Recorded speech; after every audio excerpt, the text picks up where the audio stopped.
To begin our Socratic discussion, how can words inspire change? I thought that in To Kill a Mockingbird, Atticus Finch inspired Scout to be more understanding of her peers when he told her that she needed to put herself in other people's shoes to really understand what's happening. Because in the real world, no one really knows what happens when a garage door closes at the end of the night. I agree with you. And I also believe that, like, in Martin Luther King Jr.'s I Have a Dream speech, that also inspired a bunch of different people to go out and do what he had said, or like it just kind of pushed them to go and do it. I think words can inspire change because Atticus Finch's words inspired change throughout the town, and he always stood up for what he believed in. I agree with you guys on that. I think they can inspire change for the good, but sometimes they can not exactly inspire, but kind of lead towards more change towards the bad. So I think we need to make sure that we're saying things that are inspiring good.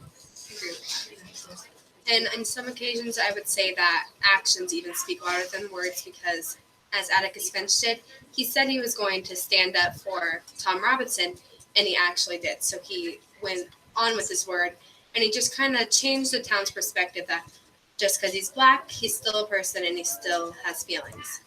Definitely will add on to that, like, in the real world too, you want to know, like, if somebody says that they're going to do something, you want to make sure that they go through with it and, like, actually do what they're going to say they're doing. Kind of adds on to what you were saying. Yeah, and just how Scout and their family and the Finches, how they looked at people for their personalities and not the color of their skin, and how they stood up for them even when the whole town was against them. Preston, what could you add to that? In To Kill a Mockingbird, it teaches you not to embarrass or judge people by their skin color or the way they look. It's a good point.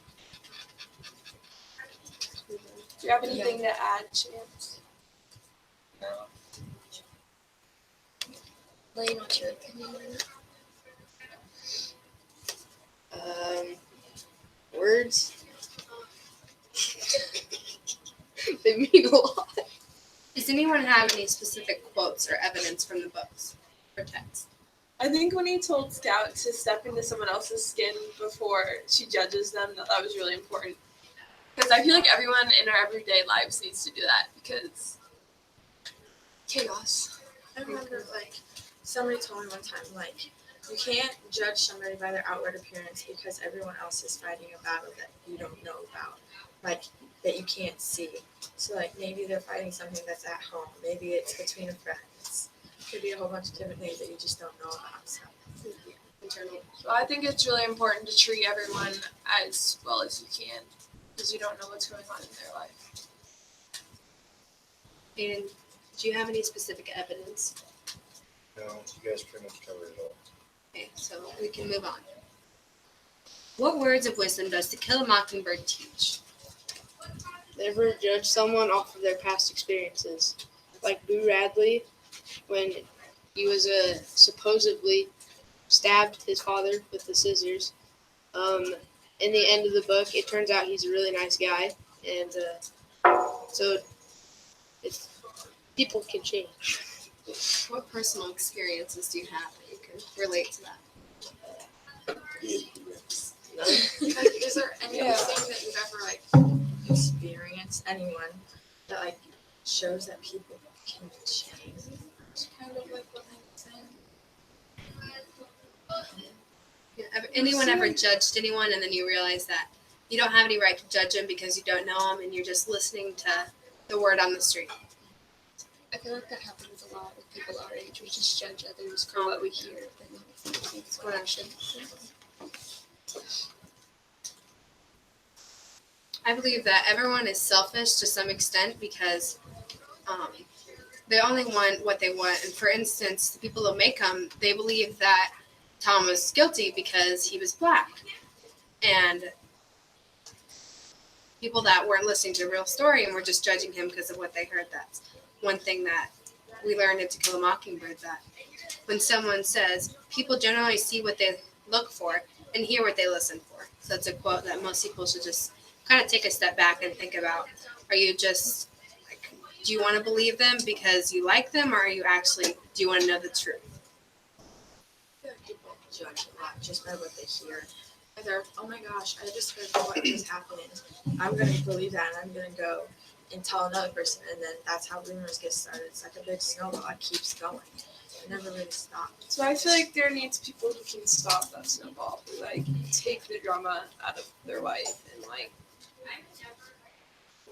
Almost stop like spreading it. Like you be the one to like not spread it. or like in a group of people be like, there's something else to talk about. Yeah, if that one person doesn't feel like they want to change, then nobody will change. And go against everybody else. How is this idea exhibited in the text? I think so. Like, does In To Kill a Mockingbird, does it show what we were just talking about? Like, does it have any evidence? In To Kill a Mockingbird in the book, Atticus says, first of all, if you can learn something simple, a simple trick, Scout, you'll get along a lot better with all kinds of folks. You never really understand a person until you consider things from his point of view, or until you climb into his skin and walk around with him. And looking at that, there's a lot of ways that we can incorporate that into today's societal problems and issues that we face every single day. So some counter arguments people may have, and some cases people are open to listening and willing to hold back their judgment and actually willing to be like, okay, I need to hold back what I'm thinking and just actually listen. That way I'm not biased and you can actually get the full understanding of things. Anyone else have anything to add on this topic? I think we should go to the next one. Do we determine our own destinies? If so, to what degree? If not, who or what does? Explain. So I think that you have some part in determining your destiny, but not really. But I feel that most of it is fate, as in meeting the right person and what job you get. You can't choose who you like, and if you do, it's not going to be the right relationship. If you're always choosing, I mean, you can choose what you want to do, but if you don't ever follow your heart, you won't be happy. I agree with that, but then I can also disagree because, like, she said something about like sometimes you can't determine what job you get. I think that you can, like 100%. You can go and you're gonna say, okay, I'm gonna work hard for this, and I'm gonna work like this is where I want to be. I'm gonna go and I'm gonna work hard until I get that. And like even if something isn't precisely right, you still follow your heart and you go with it. Even if that's the way you want to go, you work hard to get. I think something in your heart makes you want to do that job first, though, before you're determined. I think we do to some extent, because every action we make has a reaction. And so even if we have a final plan, then everything we do, we choose one path or the other and we stay on that path, and you change back and forth. And it's just kind of, you might have one thing in mind, but everything you do determines which path you take in the end. Yeah, I agree. Just like if you like someone because you want to like them, not because you actually like them, like that doesn't make sense. It's not going to make like a good It's not gonna work friendship out. or relationship. Chance, what's your opinion on this topic? Well, you make choices that affect your life and the people around you, so you choose your destiny. I feel like so on the opposite side of it, like thinking Christian side, like I feel also that God has kind of a plan paved for you, but different choices along the way can affect that plan or nothing. It's basically like it's leading you up to it. Maybe it's wrong. I but feel like I he understand. still has he knows we're gonna make mistakes. He knows we're gonna sin, and he's still forgiving, and he knows that. But in the end, I mean, we always have a plan. We're always gonna end up somewhere. I partially agree that we choose our own destinies, but also don't, because if you were to have a parent that has played a college sport or been in a professional sport, they may have connections to get you more chances and stuff. As if you had a parents that didn't have that stuff, you might not get the chances, even if you do work harder than the person that did get them. Makes sense. I have an example from the text. Romeo saw Juliet at a party, and if he didn't choose, he only chose to go to the party because he was sad because he broke up with Rosaline. And if his friend wouldn't have suggested that he stop moving around and go to the party, then he wouldn't have saw Romeo, or he wouldn't have saw Juliet, and we wouldn't have the Romeo and Juliet that we have today. Yeah, I said that they met at the party and they fell in love. Like, most people don't believe in love at first sight, but how can you not believe in love at first sight when that's what happened to the story and happened to them? I feel like it's happened to a lot of people who can say they've fallen in love at first sight. And it wasn't planned and it wasn't just happened. They just felt what they felt. I think we do determine our destinies because your future is based off the risk you take today. And you're not going to get to your future if you take a bad risk. I feel like you have to take some risks in life to get gains, though. True. See, some people might say that nobody chooses their destinies because everything we do has a consequence and that determines our future, and fate and destiny might not actually be real. Another thing from the text is like some people don't believe it was their destiny that when they killed themselves and ended up being with each other. But I think that their love was so strong that they just wanted to be with each other, maybe somewhere else, maybe in heaven, wherever they went. Hayden, how could you add to that? I think that people determine their own destinies, and whatever choices you make now will affect you in the long run. And if you don't want to make those choices, that's determining your own destiny. Because if you don't want to, because of the people you hang around, that's your own choice. It's not somebody else's.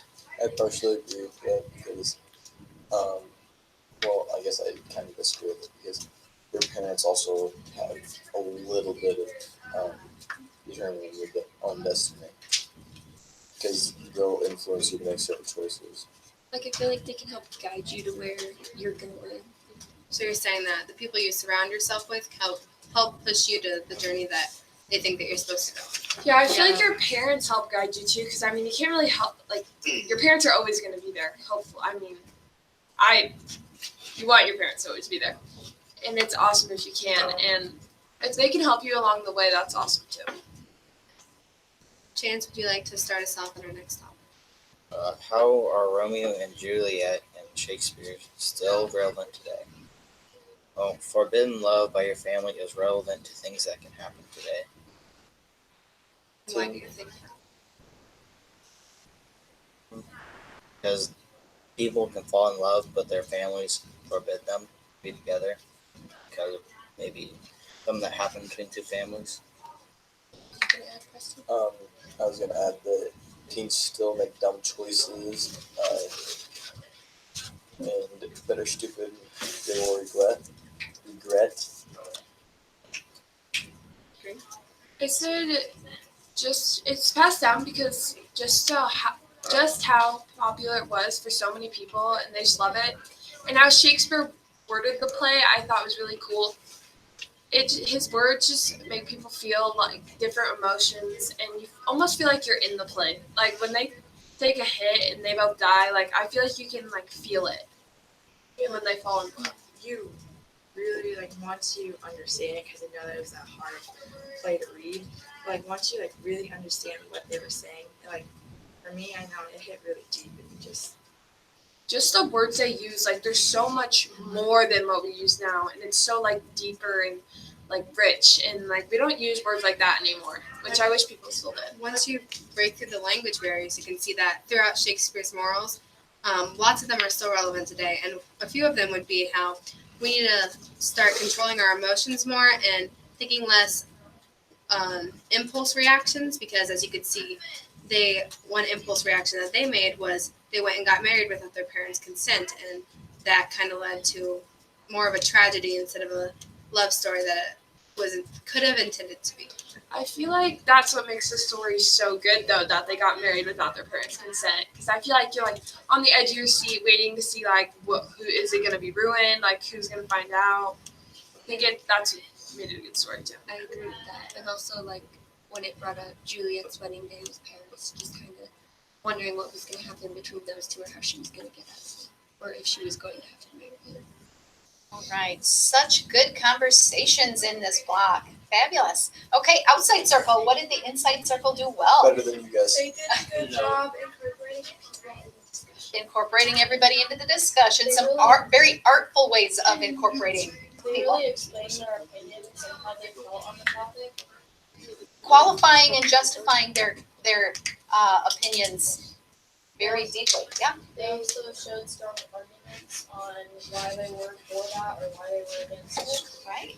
Very good. They also, like, when we would think that a discussion about that certain part was over, they continued it somehow. Okay, yeah. They circled back around to certain points that had been left off. Yes. They bounced off of each other's idea thinking. Yeah. Ideas very well, like almost to the point that they were like trying to talk over each other, which was good to see, I guess. Yeah. It meant that they really were interested in the person. Yes. Yeah, there was a lot of energy in both rounds. That was great to see. Anything else? If someone wasn't really participating, they made sure that, they asked their opinion to make sure that they were included. Right. Yeah, very good. Awesome job, guys.